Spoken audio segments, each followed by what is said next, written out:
नारन के विधायक माननीय देवेंद्र निम जी, हमारे प्रथम नागरिक इस जनपद के जिला पंचायत अध्यक्ष आदरणीय मांगेराम जी, हमारे निवर्तमान महापौर आदरणीय संजीव वालिया जी, पूर्व विधायक जगपाल सिंह जी, और यहाँ हमारे मीडिया का बहुत ही मुस्तैदी से काम देखने वाले आपके चित परिचित भाई गौरव गर्ग जी, उपस्थित साथियों।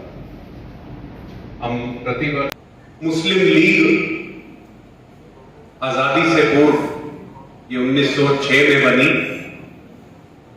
और 1939 तक आते आते ये अपने आप में एक दंगाई संगठन का रूप ले चुका है।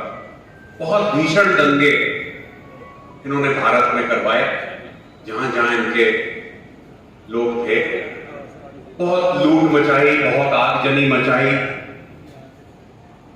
हमारी बहन बेटियों के साथ बहुत दुराचार किया और 1940 में आकर तो इन्होंने सीधे सीधे धर्म आधारित बंटवारे की मांग कर और ये कहा कि हमें एक अलग राष्ट्र चाहिए धर्म के आधार पर। प्रतिवर्ष हम 15 अगस्त स्वतंत्रता दिवस के रूप में मनाते हैं, बहुत ही हर्ष और उल्लास से। लेकिन शायद 14 अगस्त 1947 को क्या घटा था उसके बारे में बहुत ज़्यादा ध्यान नहीं कर पाते। 14 अगस्त 1947 को जब ये घोषणा हुई कि भारत के 2 राष्ट्र बनाए जाएंगे, किस प्रकार से रातों रात लाखों लोगों को, अभी तो लाखों नहीं मैं तो कहूंगा करोड़ों लोगों को विस्थापित होना पड़ा था। यह अनुमान है कि लगभग 1.5 करोड़ लोग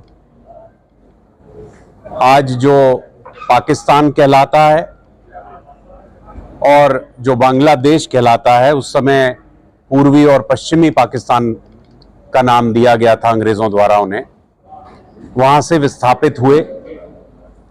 अपना घर, अपना कारोबार, अपना सारा कुछ स्थायी अस्थायी जो भी उनकी संपत्ति थी, सब कुछ छोड़कर उन्हें किसी तरह से अपनी प्राणों की रक्षा की चिंता करते हुए वहां से जाना पड़ा।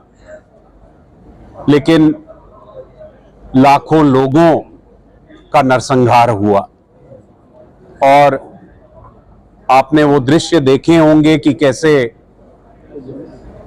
चाहे ट्रेनों की ट्रेनें कटी हुई पहुंची यहां, या फिर जो लोग सही सलामत पहुंचे, हजारों लोग छतों पर ट्रेनों में बैठकर वहां से चले। उसमें से कई लोग रास्ते में ही ट्रेन से गिरकर अपनी जान गंवा बैठे।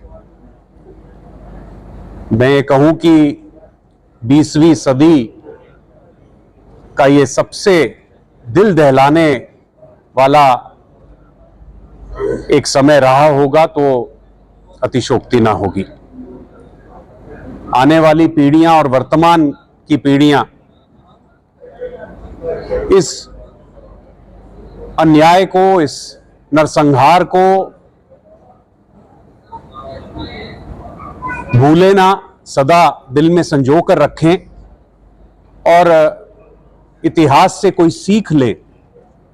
इसलिए 14 अगस्त प्रतिवर्ष भारत सरकार द्वारा एक ऑफिशियल गैजेट के माध्यम से 2021 में यह घोषित किया गया था कि इसको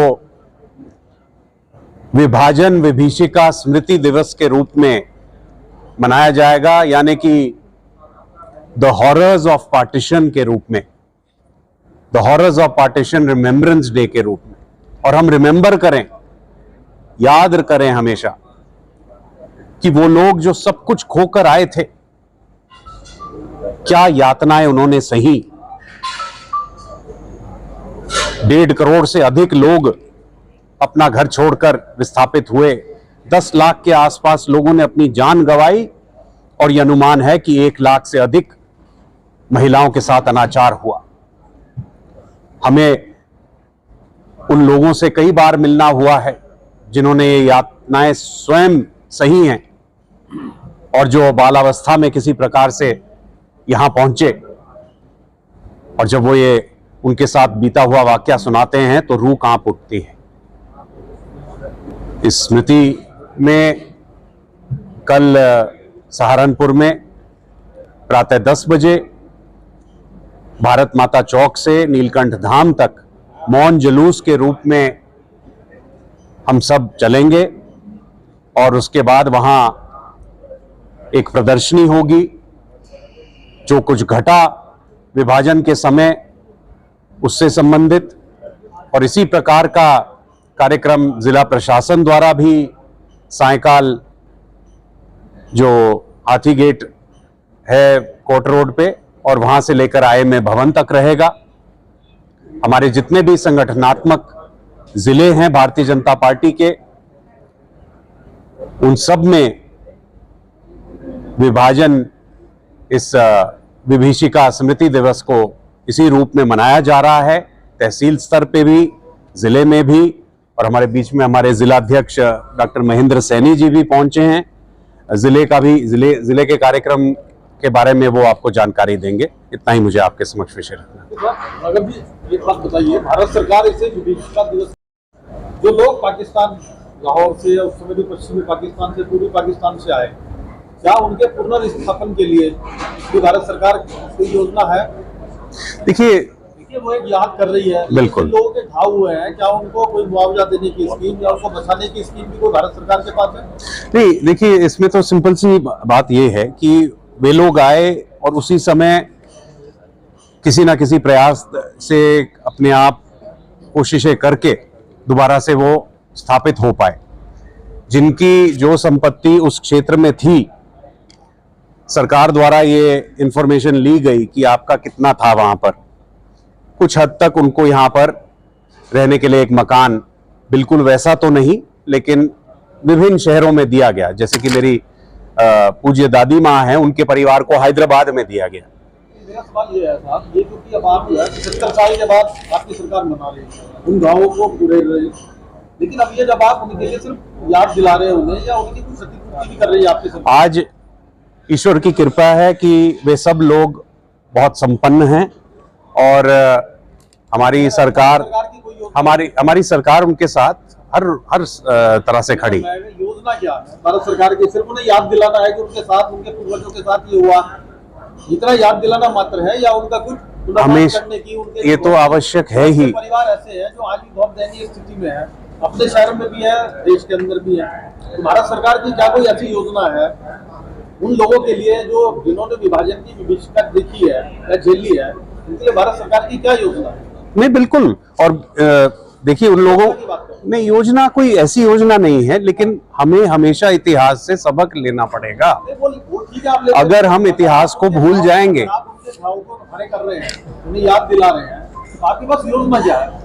अगर हम अपनी गलतियों से सीख नहीं लेंगे। हमारी जानकारी है कि सबसे पहला जो विभाजन का प्रस्ताव था, तो सावरकर जी ने लिखा, विभाजन का प्रस्ताव ये पंडित जवाहरलाल नेहरू और जिन्ना जी के आपस के बीच की, मतलब दो ऐसे दल, उनके आपस के बीच में कि कौन हुकूमत चलाएगा, उसको लेकर ये 3 टुकड़े हुए भारत के।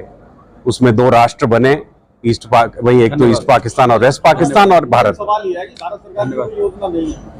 नहीं, योजना की बात नहीं। भारत सरकार की सारी योजनाएं भारत में रहने वाले लोगों पर केंद्रित है और आधारित है। उसमें चाहे जो वेस्ट पाकिस्तान से आए या जो ईस्ट पाकिस्तान से आए, जिसे आज बांग्लादेश कहते हैं, भारत सरकार की ये योजना है कि उनको अगर किसी भी चीज की आवश्यकता है तो भारत सरकार उनके साथ खड़ी है। लेकिन प्रश्न ये नहीं है, मैं बार बार दोहरा रहा हूं, प्रश्न ये है कि इतिहास में की हुई गलतियों से सबक लेना है। बहुत बहुत धन्यवाद।